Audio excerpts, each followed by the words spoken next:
Suatu hari Nabi SAW pernah mengantar jenazah sahabatnya. Waktu jenazah tersebut ditaruh di kuburan, kata Nabi SAW, kalau seseorang mukmin meninggal dunia, siapa orang mukmin teman-teman sekalian? Orang yang sudah menggabungkan antara rukun Islam sama rukun iman. Kalau antum syahadat sudah, muslim, alhamdulillah, sholat 5 waktu, zakat, puasa Ramadan, haji, sudah dikerjain. Ditambah dengan keimanan, yakin Allah ada, yakin malaikat ada mencatat, yakin diturunkan dalam Al-Quran, yakin ada Rasul yang mengajarkan Nabi Muhammad SAW ada diterima pahalanya hari kiamat, maka itu namanya mukmin. Ditambah dengan mengimani qada dan qadar. Kalau ada orang sholat, Allah ada nggak ya? Malaikat catat nggak ya? Hari kiamat saya terima nggak? Ini masih muslim, belum mukmin, masih level di bawah. Pertama muslim dulu baru mukmin. Makanya dalam hadis disebutkan ada iman, ada Islam, ada iman, ada ihsan, gitu kan? Ini level-levelnya. Nah, kata Nabi SAW, kalau orang mukmin menggabungkan antara rukun Islam sama rukun iman, sholat yakin Allah ada, sholat begini dan seterusnya, maka akan datang kepadanya 3 sosok malaikat pada saat meninggal. Dan ini teman-teman bukan dongeng saya ceritakan, ini hadis Nabi, berita wahyu yang pasti kita semua akan saksikan. Demi Allah ini benar, ini wahyu, gitu kan? Malaikat datang, di kiri kanannya malaikat rahmah yang membawa kain kafan dari surga, yang satu malaikat maut di ubun-ubun kepalanya sambil berkata, ya ayyatuhan nafsul mutmainnah irji ila rabbiki radiyatan mardiyah. Hai jiwa yang baik, keluarlah kepada rahmat dan pengampunan Tuhanmu. Kata Nabi SAW, ruhnya keluar lebih mudah daripada air dari mulut kendi, cepat sekali. Begitu keluar, belum sesaat keluar ditangkap oleh malaikat rahmah, dibungkus dengan kain kafan dari surga, dibawa ke langit.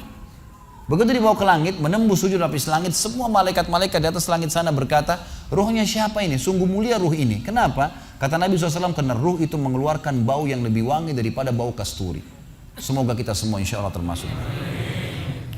Maka kata Nabi SAW, malaikat rahmah mengatakan ini fulan bin fulan, namanya yang paling mulia di dunia. Lalu kemudian ditembuskan sampai langit ke-7, lalu kemudian terdengar suara dari langit ke-7. Allah Azza wa Jalla berkata, catatkan hambaku termasuk penghuni surga, kembalikan dia di dunia, di sana saya ciptakan, di sana pula saya akan bangkitkan. Diantar ruhnya bersamaan jasadnya diantar oleh kerabatnya.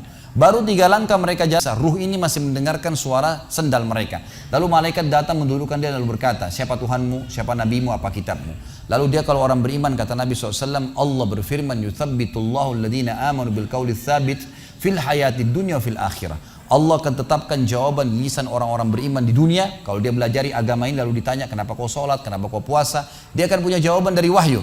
Dan di akhirat kata ulama tafsir adalah yang dimaksud pertanyaan mungkar nakir atau malaikat di kuburan. Ringkas cerita adalah dia akan menjawab, Tuhanku Allah, Nabiku Muhammad, kitabku Al-Quran. Pada saat dia jawab jawaban itu teman-teman sekalian, maka tiba-tiba saja kata Nabi SAW, malaikat tersebut membukakan baginya pintu neraka. Azab, siksaan, orang teriak-teriak, api yang berkobar-kobar, dia ketakutan.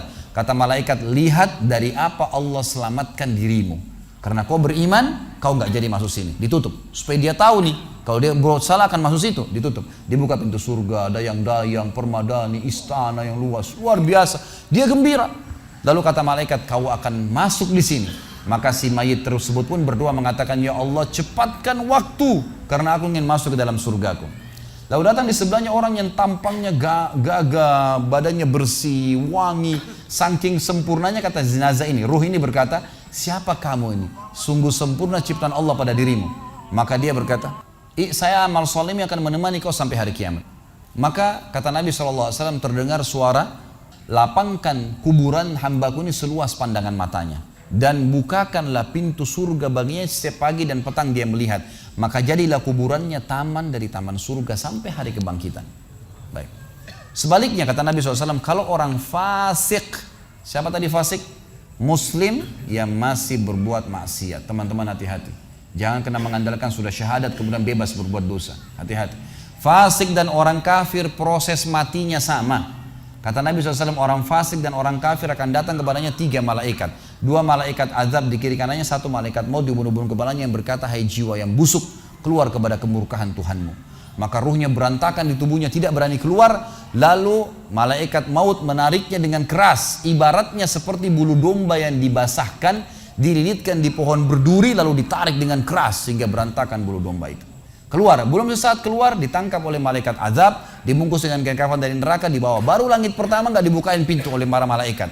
Lalu malaikat langit berkata, siapa ruh ini? Sungguh buruk ruh ini. Kenapa? Kata Nabi SAW, karena ruh itu mengeluarkan bau yang lebih busuk daripada bau bangkai. Wa na'udzubillah. Lalu malaikat azab membawa mengatakan, ini ruhnya fulan bin fulan. Disebutkan nama paling buruk di dunia. Lalu terdengar suara dari langit. Allah berkata, catatkan hambaku ini termasuk penghuni neraka. Kembalikan dia di dunia, di sana saya ciptakan, di sana pula saya akan bangkitkan. Di antara ruhnya bersamaan pengantarnya mengantar jenazahnya. Begitu masuk dan 3 langkah, ya. Orang-orang mengantarnya lewat, malaikat datang mendudukan dia, mengatakan siapa Tuhanmu, siapa Nabimu, apa kitabmu. Walaupun muslim, rekam baik-baik ini, ya. Lahir dalam keadaan Islam, sesekali sholat, fasik, masih banyak masih tidak tobat sebelum meninggal, sama. Jawabannya kata Nabi SAW dengan orang kafir, innama aqulu kama kana yaqulun nas. Saya nggak tahu, saya cuma ikut-ikut dulu orang bilang apa, nggak bisa jawab. Lalu kemudian dibukakan baginya pintu surga, dayang-dayang, permadani, istana, pemandangan yang luar biasa, gitu kan? Maka dia kagum, kata malaikat, lihat dari apa kau haramkan dirimu. Dulu kau bisa masuk sini, tapi kau tidak mau, ditutup. Dibuka pintu neraka, azab, siksaan, orang dipotong, teriak-teriak, kesakitan. Lalu dia ketakutan, kata malaikat, ini tempat kau selamanya, kau tidak akan bisa lari. Maka dia berdoa mengatakan, ya Allah jangan kau cepatkan waktu karena aku tidak ingin masuk ke dalam nerakaku. Lalu datang di sebelahnya orang yang buruk tampangnya, bau badannya nggak enak. Lalu saking buruknya kata jenazah ini, kata ruh ini, siapa kamu ini, pergi dari saya, sungguh buruk ciptaan Allah pada dirimu. Maka dia mengatakan, tidak, saya amal burukmu yang akan menemani kau sampai hari kiamat.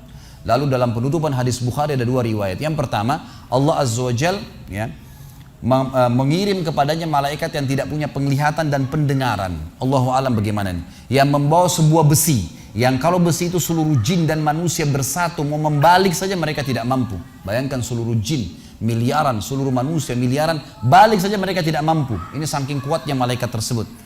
Maka menghantamkan ke tubuh orang ini, hancur, diutuhkan kembali lagi. Begitu terus sampai hari kiamat. Riwayat yang kedua mengatakan, Allah Azza wa Jal membuat dinding kuburannya merengut tubuhnya, menjepit tubuhnya sampai seperti ini tulang rusuknya. Kembali lagi, kata ulama hadis digabungkan keduanya, dipukul sambil diremukkan, dikembalikan lagi, begitu terus sampai hari kiamat.